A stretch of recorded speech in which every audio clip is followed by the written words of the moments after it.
ರೈತರ ಒಪ್ಪಿಗೆ ಇಲ್ಲದೆ ಭೂಮಿ ವಶಪಡಿಸಿಕೊಳ್ಳುವುದಿಲ್ಲ ಅಂತ ಸರ್ಕಾರ ಹೇಳಿತ್ತು. ಆದರೆ ಕೊಪ್ಪಳದಲ್ಲಿ ಈ ಮಾತನ್ನ ಉಳಿಸಿಕೊಂಡಿಲ್ಲ.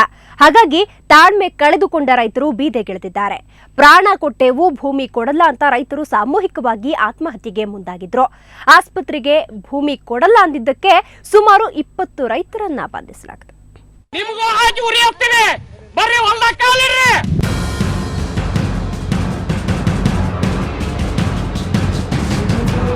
ಇಷ್ಟು ದಿನ ಗದಗದಲ್ಲಿ ಸರ್ಕಾರ ಹಾಗೂ ರೈತರ ನಡುವೆ ಗೊಂದಲದ ಗೂಡಾಗಿದ್ದ ಭೂಸ್ವಾಧೀನ ವಿವಾದ ಈಗ ಕೊಪ್ಪಳಕ್ಕೆ ಬಂದಿದೆ.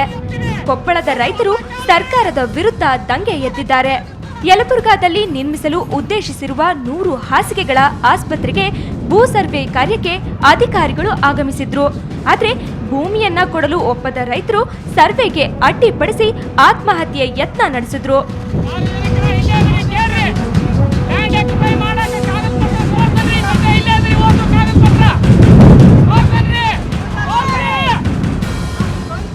ಆಗ ಪೊಲೀಸರು 20ಕ್ಕೂ ಹೆಚ್ಚು ರೈತರನ್ನ ಬಂಧಿಸಿದ್ರು.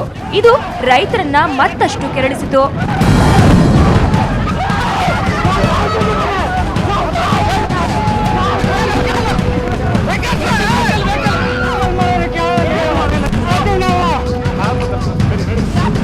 ಈ 5 ವರ್ಷದಿಂದ ನೀವು ಹೋರಾಟನ ಮಾಡ್ತೀರಿ ಸರ್. ಆದ್ರೆ ಮೇಲಾಧಿಕಾರಿಗಳ ಆದೇಶ ಇಲ್ಲದೇನೆ ಇಲ್ಲಿ ಸ್ಥಳೀಯ ಅಧಿಕಾರಿಗಳು ತಮ್ಮ ಅಧಿಕಾರನ ಚಲಾಯಿಸಿ ಇದು ಲ್ಯಾಂಡ್ ಅಕ್ವಿಸಿಷನ್ ಮಾಡ್ಕೊಂಡು ಪ್ರಯತ್ನ ಮಾಡ್ತಾ ಇದ್ದಾರೆ ಸರ್. ಮೇಲಾಧಿಕಾರಿಗಳ ಆದೇಶ ಏನು ನಮ್ಗೆ ತೋರಿಸಿದ್ರ ಮೌಖಿಕವಾಗಿ ಹೇಳ್ಯಾರ ಅಂತ ಹೇಳ್ಯಾರ ನಮ್ಗೆ ಎಸಿ ಅವರು.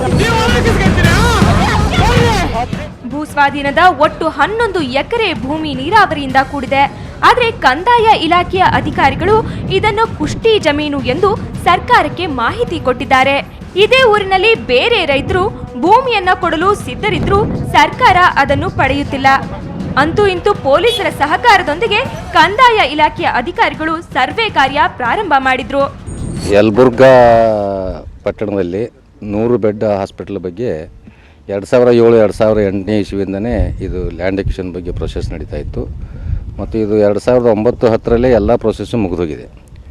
9 ಎಕರೆ 1 ಗುಂಟೆ ಜಮೀನು ಲ್ಯಾಂಡ್ ಎಕ್ವಿಷನ್ ಪ್ರೊಸೆಸ್ಸು ಎಲ್ಲ ಕಂಪ್ಲೀಟ್ ಮುಗಿದೋಗಿದೆ.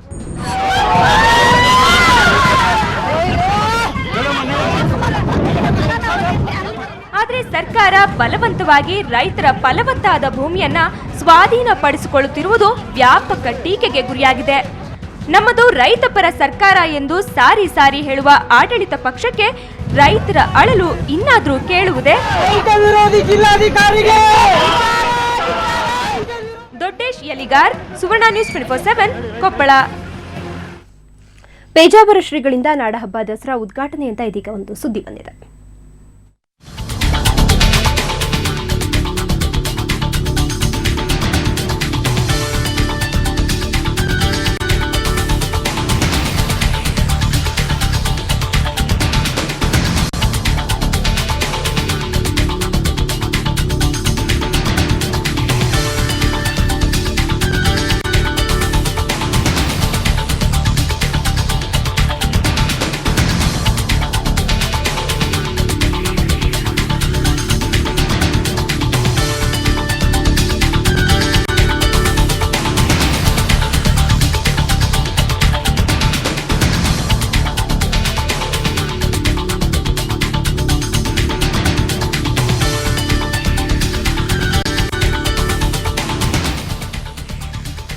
ಮೈಸೂರು ದಸರಾ ಸಿದ್ಧತೆಯ ಹಿನ್ನೆಲೆಯಲ್ಲಿ ಸಿಎಂ ಅಧ್ಯಕ್ಷತೆಯಲ್ಲಿ ಸಭೆ ಈಗಾಗಲೇ ಆರಂಭವಾಗಿತ್ತು. ಸಚಿವರಾದಂತಹ ರಾಮದಾಸ್, ವಿಜಯಶಂಕರ್ ಅಧಿಕಾರಿಗಳು ಇಂದು ಸಭೆಯಲ್ಲಿ ಪಾಲ್ಗೊಂಡಿದ್ರು.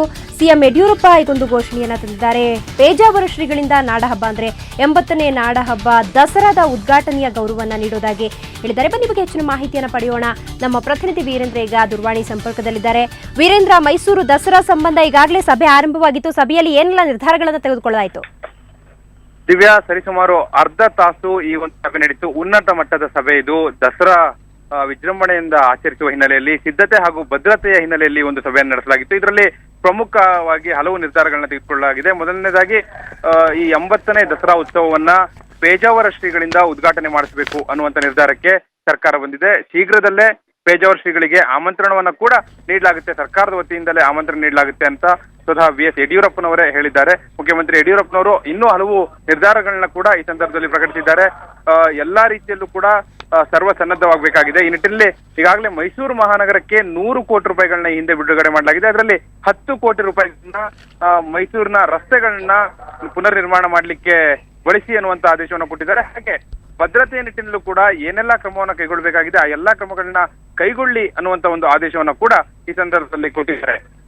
ವೀರೇಂದ್ರ, ಸಭೆಯಲ್ಲಿ ಯಾರೆಲ್ಲ ಪಾಲ್ಗೊಂಡಿದ್ರು, ಅದ್ರ ಜೊತೆಗೆ ಇತ್ತೀಚಿನ ದಿನಗಳಲ್ಲಿ ಸರಣಿ ಬಾಂಬ್ ಸ್ಫೋಟ ಆಗಿರ್ಬೋದು, ಬಾಂಬೆ ಈ ರೀತಿಯ ಬಾಂಬ್ ಸ್ಫೋಟಗಳು ಕಾಣ್ತಾ ಇದಾವೆ. ಭದ್ರತಾ ದೃಷ್ಟಿಯಿಂದ ಯಾವ ರೀತಿ ಕ್ರಮಗಳನ್ನ ಕೈಗೊಳ್ಳಲಾಗಿದೆ, ಯಾವ ರೀತಿಯ ಒಂದು ಮೈಸೂರಿಗೆ ಒಂದು ಜವಾಬ್ದಾರಿಯನ್ನು ವಹಿಸಲಾಗಿದೆ ಅನ್ನೋದ್ರ ಬಗ್ಗೆ ಏನಾದ್ರು ಮಾಹಿತಿ ಇದೆಯಾ, ಹೇಗೆ ಅಂತ? ದಿವ್ಯಾ, ಸಭೆಯಲ್ಲಿ ಮುಖ್ಯಮಂತ್ರಿ ಯಡಿಯೂರಪ್ಪನವರ ಜೊತೆ ಕನ್ನಡ ಮತ್ತು ಸಂಸ್ಕೃತಿ ಇಲಾಖೆಯ ಸಚಿವ ಗೋವಿಂದ ಕಾರಜೋಳ, ಹಾಗೆ ಮೈಸೂರು ಉಸ್ತುವಾರಿ ಸಚಿವ ರಾಮದಾಸ್ ಹಾಗೂ ಮೈಸೂರಿನ ಎಲ್ಲ ಶಾಸಕರು ಹಾಗೂ ಸಚಿವರು ಕೂಡ ಭಾಗವಹಿಸಿದ್ರು. ಎಲ್ಲರೂ ಕೂಡ ತಮ್ಮ ಅಭಿಪ್ರಾಯವನ್ನು ವ್ಯಕ್ತಪಡಿಸಿದ್ರು. ಪ್ರಮುಖವಾಗಿ ಇತ್ತೀಚೆಗಷ್ಟೇ ಮುಂಬೈನಲ್ಲಿ ಸ್ಫೋಟ ಸಂಭವಿಸಿರುವ ಹಿನ್ನೆಲೆಯಲ್ಲಿ ಹೆಚ್ಚಿನ ಭದ್ರತೆಗೆ ಗಮನವನ್ನು ಕೊಡಬೇಕಾದಂತಹ ಅಗತ್ಯ ಇದೆ ಅನ್ನುವಂತಹದ್ದು ಎಲ್ಲರ ಅಭಿಪ್ರಾಯ ಆಗಿತ್ತು. ಅದ್ರ ಜೊತೆಗೆ ಬೆಂಗಳೂರಿನಲ್ಲಿ ಏನೋ ಒಂದು ಬಾಂಬ್ ನಿಷ್ಕ್ರಿಯ ದಳ ಇದೆ, ಅದನ್ನ ಆ ಸಂದರ್ಭದಲ್ಲಿ ಸೂಕ್ತವಾಗಿ ಬಳಸ್ಕೊಳ್ಬೇಕಾಗುತ್ತೆ ಅನ್ನೋ ಒಂದು ಅಭಿಪ್ರಾಯ ಕೂಡ ಈ ಸಭೆಯಲ್ಲಿ ವ್ಯಕ್ತ ಆಯಿತು. ಹಿನ್ನೆಲೆಯಲ್ಲಿ ಮುಖ್ಯಮಂತ್ರಿಗಳು ಆ ನಿಟ್ಟಿನಲ್ಲಿ ಕೂಡ ಆದೇಶವನ್ನು ನೀಡಿದ್ರು.